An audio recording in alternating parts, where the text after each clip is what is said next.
Hi beautiful souls, it's Tan, and today I wanted to talk a little bit about the zodiac signs as Disney princesses. The first few Disney princesses, you know, like from Snow White to Aurora and I think Cinderella, like kind of those main three, they kind of had like personalities that weren't very complex, and they basically had like a one layer personality just because of the way that, you know, back in those days Disney wanted to portray women, or women were supposed to be portrayed a certain way to kind of not really break the stereotypes. But then after, I'm not sure if it was like after Aladdin or maybe somewhere around Pocahontas, that those years, the Disney princesses kind of had more complex characters and there was much more layers to their personality. So either one of these, it was just kind of hard for me to just give them one zodiac sign, so I figured I would give them a sun-moon combination.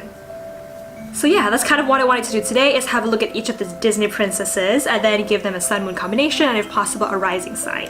So we're gonna start off with Miss Snow White. Back in the 1930s.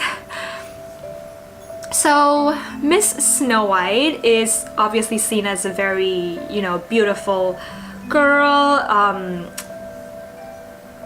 and she was very just kind. I think she's known for her kindness, her connection with birds and with animals, like all the Disney princesses have. But then kind of after running away, you know, from the huntsman and going into the forest and meeting the dwarfs, you know, she was like their mother, you know. Their house was a mess when she first arrived, but she was kind of the one that came in and was kind of helping them to clean up, tidy up, cook for them. So at first I was thinking of assigning her the archetype of Cancer, but then there's this one scene where she where she first introduces herself to the dwarves and they were introducing themselves to her, and she goes, "Wait, don't tell me your name, let me guess." And this kind of shows this kind of playful side to her. So I'm thinking she could be a Cancer sun with a Leo moon. That's what I'm gonna go with for Miss Snow White. Okay, so now let's talk about Miss Cinderella, Disney's 1950s movie cartoon. So Cinderella is this girl who grew up with stepsisters and a stepmother, and of course she's the one that's cleaning the house and she's being bullied by her stepsisters. But I mean, instead of really fighting back, we see that she's kind of just taking, she's kind of enduring it, and she's just doing her work every day. But I mean, she's cleaning a lot, right? And taking care of the house. But she sings the song where she sings, "A dream is a wish your heart makes." So we see that she's actually quite a dreamy kind of a girl, you know? So with these two combinations, I was thinking she could be like a Virgo or a Pisces, but then, you know, she has this like really romantic side to her where she has this dream about meeting this prince, and like all Disney princesses really kind of have. So yeah, so I think that I'm gonna say she could be like a Virgo or a Pisces sun with a Libra moon. That would be Miss Cinderella. Now on to Miss Sleeping Beauty, Miss Aurora in 1959. So she pretty much sleeps throughout half of the film, so it's kind of, it was really hard for me to really kind of pinpoint a specific characteristic about her that I could assign a zodiac sign to. But what I noticed about her is that a large part of her life, so basically by the moment she was born, she was cursed, right? And throughout the rest of her life, she had to kind of hide away and live in the forest. And while she was doing that, you know, she met a prince and she is obsessed with him. Like, they fall madly in love at the first meeting. Pretty unrealistic, but that's the way Disney was back then. And yeah, that's been kind of the theme. There's this kind of darkness surrounding her where she gets tricked and then she pricks her finger and then she sleeps, you know?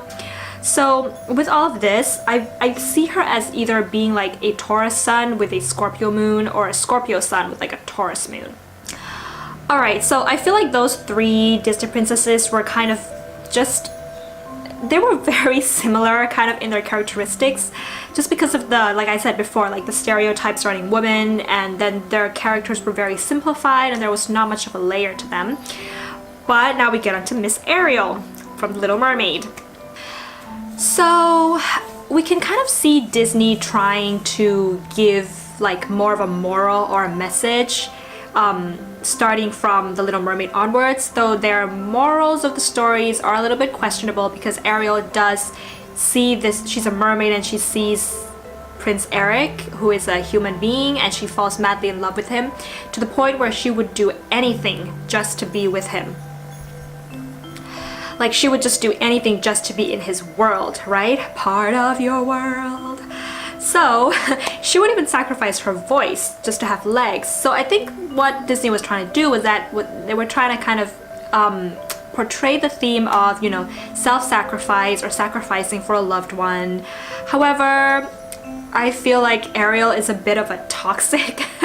Like, if you were in a relationship with her, she could be a bit toxic. Just saying. Anyways, she does have some pretty good qualities, like, you know, she is very witty, you know, she is very stubborn, but in a good way, as in she sticks with her goals. She's determined and then she sticks with her goals, and she doesn't have judgments towards people, right? And she kind of wants to break that barrier between species, the human and the mermaid species.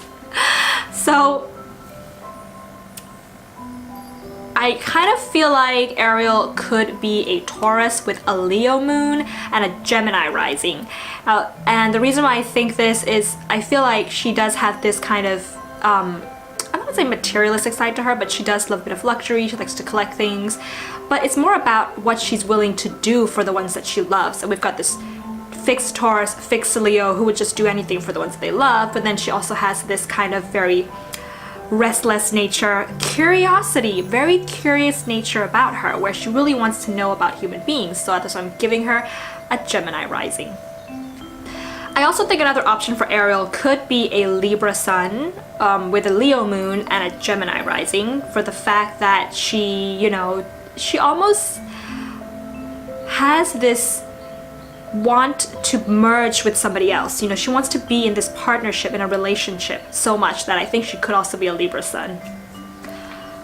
Okay, so we're gonna move on to Disney's 1991 Beauty and the Beast. So we've got Miss Belle, who is a lady who she's really pretty much in her own world. She loves to read, she loves to, you know, use her imagination and take herself into faraway places, and she doesn't really pay much attention to the things surrounding her because she's focused on her book, right? But, you know, we can tell that because she's read so much that she does have a kind of a widened perspective on things, and that is why she's able to be with the Beast and able to see, you know, him for who he really is on the inside, rather than judging a book by its cover and just, you know, being repulsed by his looks. So she has an ability to see through the surface of people and kind of really get to, you know, the fact that the fact that living beings are all have something in common, that we suffer, we love, and we feel pain. There's this humanitarian side to her, and there's this intellectual side to her. So I'm thinking Belle could be, I've got down here, she could be a Pisces with an Aquarius moon and a Virgo rising, or she could be an Aquarius sun with a Cancer rising and a Pisces moon. But there's definitely that, you know, Aquarian side to her. It's either mixed with a Pisces, a Cancer, or mixed with like a Virgoian kind of side. So that's what I'm gonna go for Belle. So after that, we've got Disney's 1992 Princess Jasmine from Aladdin. So Princess Jasmine is probably one of the most feisty Disney princesses, you know, up until that point. I mean, Ariel was pretty feisty, but she had more of this lovesick side to her, whereas Jasmine is not so lovesick. She just wants her freedom. She's a princess, right? She grows up in the palace, but she really wants to just see the world, and wants to just be independent. She's willing to break the rules, you know, like running away and going out of the castle, and she's very adventurous, you know, and she trusts people quite easily, but I don't think of her as being like silly or not very smart. It's not that. I think she has more of an instinct about her. Like she has this instinct about Aladdin when he says, "Do you trust me to get on the magic carpet?" You know, she's like, "I trust you," and they get on the magic carpet together, right? So she has a very good instinct about people. So I'm thinking that Jasmine could be a Leo sun with an Aries moon. I'm not sure about her rising sign, but definitely she has this Aries Leo mix to her, or maybe an Aries sun and a Leo moon. Either way. So next we've got Disney's 1995 Miss Pocahontas, who is the daughter of the chief of the tribes in American before it was conquered. So we could say that she is a princess because she's the daughter of the chief of the village. Anyway, so with Pocahontas we see the themes of colonization coming in, and how I guess Disney was trying to tell us that love can transcend race, and love can make people have more compassion, empathy for each other, because John Smith fell in love with Pocahontas, you know, he realized that, you know, the harm that he was doing to nature. And Pocahontas herself, you know, her character is just someone who is very in tune with nature.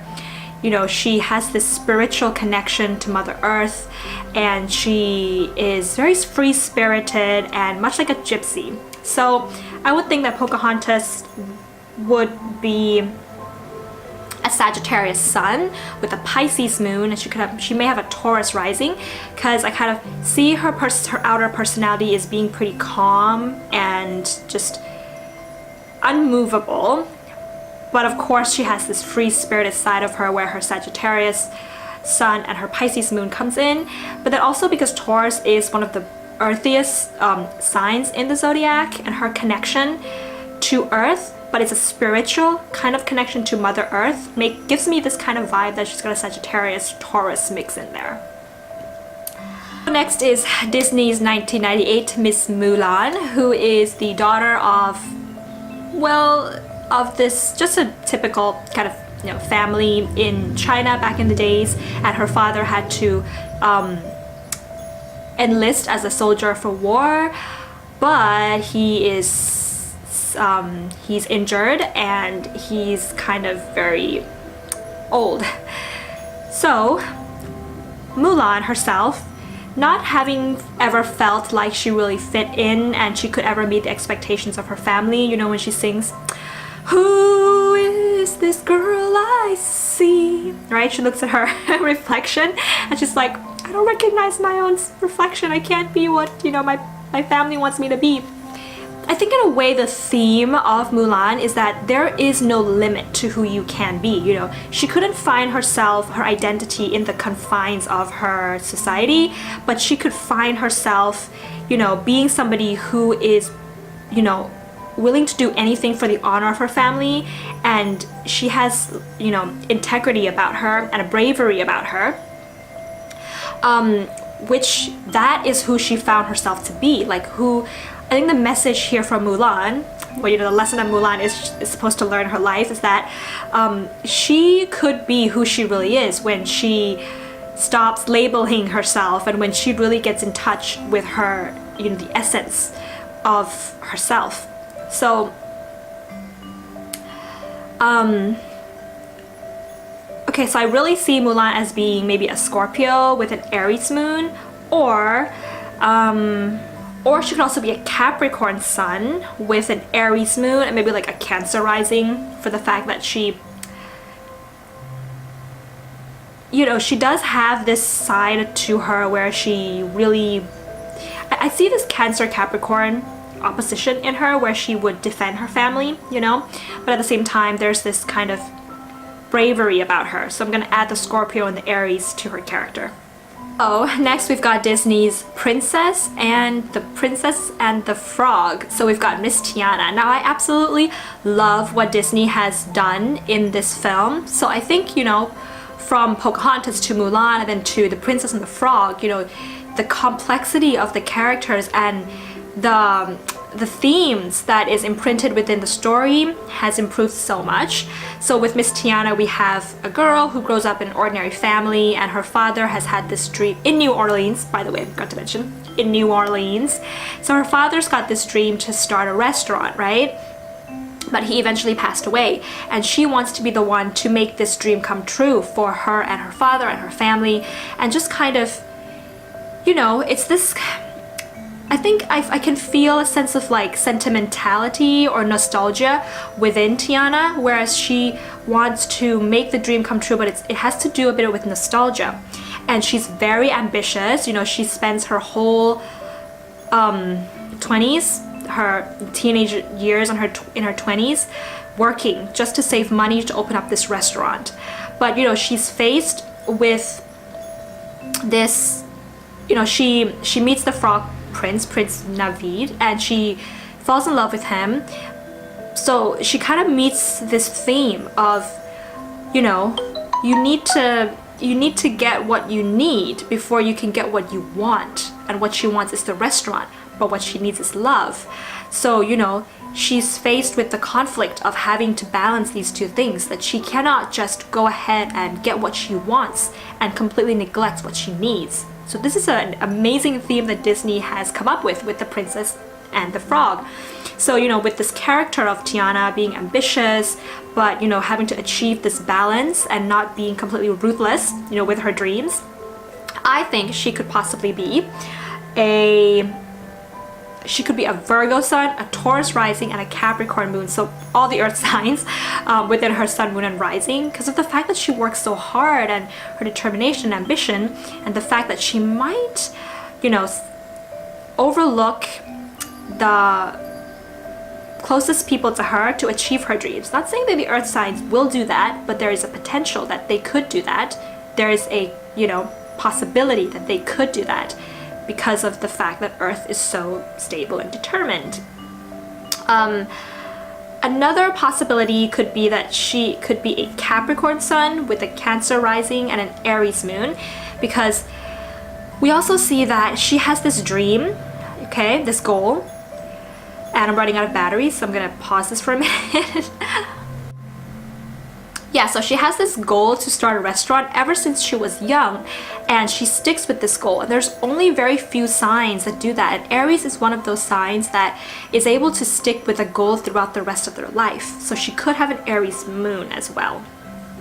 So up next we have Disney's 2010 Miss Rapunzel, the girl with the long hair who was put in the tower because of a sorcerer, a witch or sorcerer, who needed her hair to do some kind of magic so that she could keep herself young. And, you know, she was considered, you know, a lost princess. Nobody knew where she was. People thought that she died. But, you know, she would stay within her tower, you know, until she was in her teens. She would look out to the palace, according to the movie, look out to the palace, and every day on her birthday she would see these lanterns coming up, and she would wonder, you know, how is it possible that there's this lantern every year on my birthday? But anyways, because of the fact that she just stays in this tower throughout her life, Rapunzel really has a lot of skills. You know, she's really had time to just develop the little skills that she can do. So like things like drawing and painting and cleaning and building little things. She's also very witty. When she was rescued, she, you know, has this witty banter going on, and she's just really quirky and funny and super excited. You know, the moment when there's a scene when she comes down from the tower and her feet touches the ground, and and she becomes a little bit like bipolar, and she's like, oh, no, I don't know what to do. Should I, my mother's gonna be angry. Should I tell my mother? No, I shouldn't tell my mother. This is freedom. I've always wanted this. No, wait, but my mother. And then she's like, you know, she's going back and forth between these two extremes. So I think that Rapunzel is probably She could be a Gemini sun, and she might have like a Sagittarius rising, and like a Cancer moon. Or she could be a Gemini sun with like a Sagittarius moon and a Cancer rising. But because of the fact that Gemini and Cancer can be both quite expressive, Cancer on its own won't really be, but when you mix the Cancer with the Gemini, it brings out this expression, right? It brings out this excitement in the personality. And when you add the Sagittarius in there, we have this need for freedom, but Sagittarius is also a very excitable sign. So we've got a lot of excitement going on with Rapunzel. Alright, so now we've got Frozen. Two sisters, two princesses, but Elsa eventually became the queen. She was made a queen, so but I'm not really sure if, okay, so I'm gonna probably talk a little bit about Elsa. Why not, right? So Elsa is someone who's very powerful. She's got these special ice power, but she hurts Anna once, and she's then after that become very cautious about her power, so she hides herself away. So I really like the theme of Frozen in a sense that, you know, for Elsa it's about power, and to not be afraid of your power, to confront, you know, your inner power and whatever you've got there and work with that. And with Anna, we've got the theme of someone who really is able to love unconditionally. You know, her love for her sister, for Elsa, you know, made her, you know, go across the jungle, the forest, across the woods, you know, to do anything just to help Elsa out when Elsa is, you know, in pain, right? So I would think that Elsa might be a Capricorn sun with an Aquarius moon, because both of these signs have something defensive about them, and something that is, Capricorn is the cautious, Aquarius is the cold, and we kind of see these two with Elsa. You know, they're very powerful signs in themselves. You know, Capricorn and Aquarius are very powerful, but, you know, when they've hurt someone they love, they become closed, you know, easily closed off to benefit, in order for, you know, other people to be safe. And with Anna, you know, she's, besides from her unconditional love towards Elsa, she's also a very funny princess, and she's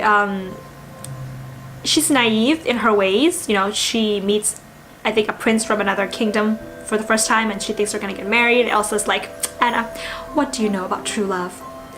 You know, that scene. So I think Anna could be a Gemini sun with a Cancer moon. She's kind of has a similar character to Rapunzel in a way. Last but not least, we have the latest Disney princess, which is Moana, who is the daughter of the chief of this tribe in Hawaii. So Moana, the theme of Moana I also really love, which is about, I think, about following your inner voice. Because ever since Moana was young, you know, she was kind of chosen by the ocean to restore the heart of Te Fiti, which is like this mother earth, right? After the goddess Maui stole the heart. So Moana now has been chosen by the oceans to restore the heart back to Te Fiti. So yeah, so I think ever since she was young, she kind of knew that this is her purpose in this life, right? There's this inner voice in her, this calling, but she didn't pay attention to it. She didn't really listen to it because she was, you know, she had this role to fulfill as a princess, and she has to work with her father and her parents to take care of the kingdom until, you know, one day the island was really threatened by consumption of darkness. So there was no fish to eat, the coconuts were not, you know, in edible condition, and she realized that the only way to save her people is to venture out beyond the reef, so into the open waters, and try to find fish and try to restore the heart.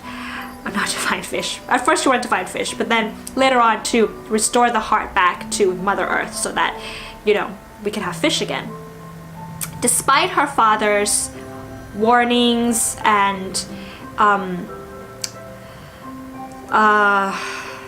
yeah, despite her father's warnings and rules and regulations, she still does it because she listened to her inner voice and she trusted herself that this is the only way to save her people. So we do see this very caring side to her, this really, you know, brave side to her, where a courageous side where she's gonna venture out alone into the ocean. And this part about her where she is, you know, intuitive and is willing to focus on the goal, focus on the mission that she has to do. So I think she might be a Pisces sun with a Sagittarius rising and an Aries moon. So the Sagittarius side of her being, and the Aries and the Sagittarius combined makes her very intuitive about listening to her own voice, but this Pisces side makes her very caring of her people. She could also be an Aquarius sun with a Sagittarius rising and an Aries moon, because Aquarius also being the sign where she wants to, you know, do anything just to help her people, relieve them of this problem and this suffering. So there we have it, guys, the Disney princesses and their sun, moon, and some rising sign combinations. Let me know in the comments below what you think. Do you agree with me? And if you have any other ideas about what might be the best sun moon combination for each of the Disney princesses, please leave them in the comments below. I would love to hear your opinions on it. And if you've already subscribed to my channel, then thank you so much for coming along with me on these astrology journeys. And if you haven't subscribed yet, you can hit the subscribe button below. And if you like this video, please give it a thumbs up.